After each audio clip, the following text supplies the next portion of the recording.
आप लोग जानते हो कि मानव समुदाय और हमारा सगा समाज अरे दामन के पिंजरा में एक सुबह तेरे बसेरा का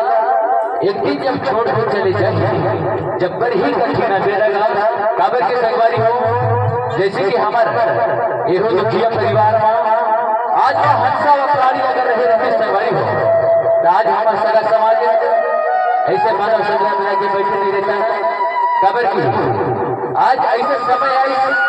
ऐसे विपत्ति खड़ी आई जेकर अंतिम संस्कार दिया जेकर संस्कार आज हम आप सब जन का मुलाकात हुआ है सवारी हो देखो से कहीं होगा चोला माटी के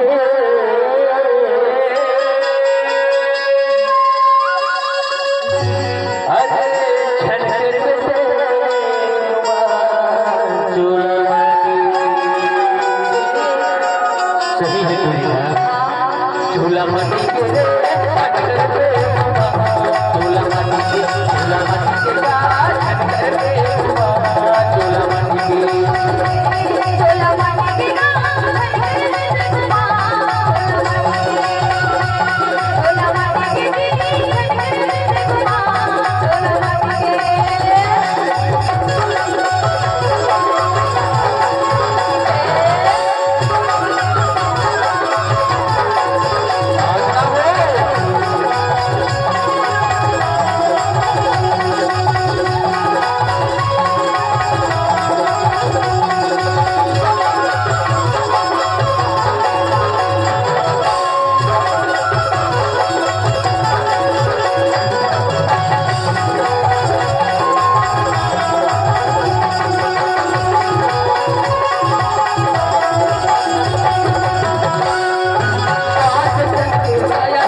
ये काया है यहू जग में एला पहरगा अरे दुनिया में जन्म ले हर हो संगवारी अरे नाव अमर रह जाएगा अरे नाव अमर रह जाएगा काबर के संगवारी हो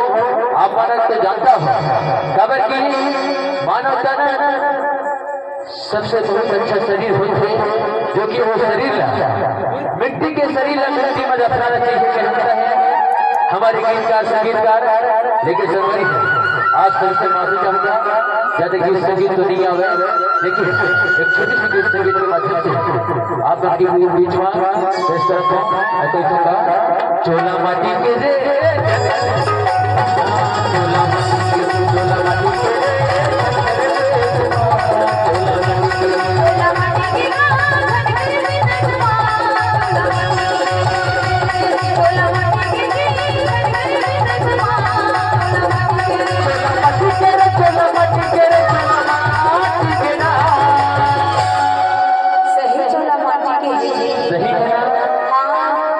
तो जानता है अरे जाने तू अरे तोला अरे गाड़ा सरी पर देखे खड़ी जब शहर अरे तो राजीव ग्राम से जब आ रहा है स्टोरी ना तब तोला गाड़ा सरी पर शिक्षण में देख रहा हूँ तो जगह गई तो जानता बता दो अरे तोला तो बहुत बड़ा मुलाकात हुई से दूरी देखो से कहीं तो जाने अरे